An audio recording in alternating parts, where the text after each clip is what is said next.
عمر يسري. اسمي راني. اسمي رانيا مصطفى محمد. اسمي ميري محب فريد. اسمي ليلى مروان. اسمي ريتا رام. اسمي مصطفى الصياد. اسمي مينا شنودة. أنا اسمي محمد توفيق. أنا اسمي عماد سمعي.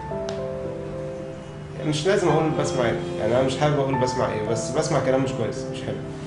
يعني مثلا يا عم ده هم بقى كل ما يجوا يعملوا بتاع يقول لك احنا مضطهدين واحنا بتاع. يا عم هم موجودين وعايشين زي الفل، دول احسن مننا يا عم. في ناس بتقول كده.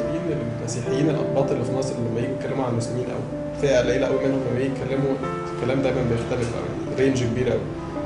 من ملايكة وزي الفل وحبايب، وبعدين يبقوا وحشين شوية فامبايرز، وبعدين وحشين شوية إرهابيين، وبعدين وحشين شوية بقى اللي عايزين يموتونا. هم بيكرهونا ليه؟ مثلا دي بلدنا مش عارف ايه، مش بلدهم. طول عمرنا عارفين مسلمين، وطول عمرنا عارفين في مسلمين معتدلين وفي مسلمين مش معتدلين. لا يعني هو الايام دي في حاجه غلط، حتى اولادي بيجوا المدرسه في حاجه بتتقال لهم غلط يعني، ودي حقيقه يعني. المسيحيين بيكرهوا المسلمين، انا زيها. تحس المسلمين بيكرهوا المسيحيين. انا كان صاحب لقدام قوي، يعني بتفكر معاه لقدام، بيفرق معاك في مستقبلك، بيفرق معاك دلوقتي برضه. أنا عارف إن مفيش حد هيبقى معايا، مفيش حد هيزقني، مفيش حد هيسبورتني، ودي من الأفكار الصح مثلا زي مصطفى. في بالنسبة لي أخويا الصغير وصاحب ما بيني وما بين عماد في كيمياء عالية قوي. صاحبتي بعزها قوي بحبها والله انا من اول ما شفتها حبيتها وبقينا اصحاب على طول يعني.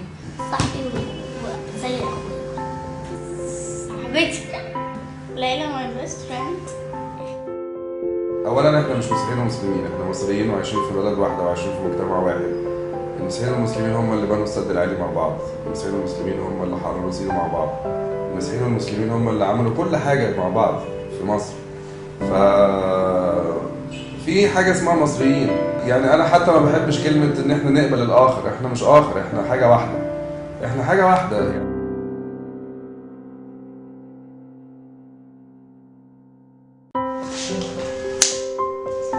احنا عشان عندنا حاجة حلوة قوي وكبيرة قوي اللي هي الموبايل كويس نرنف في الاخر. 1 2 3. حلو الضحكه دي ما تفكرش. مين بيحب الاهلي؟ لا لا مين بيحب الزمالك؟ طيب مين بيحب منتخب مصر؟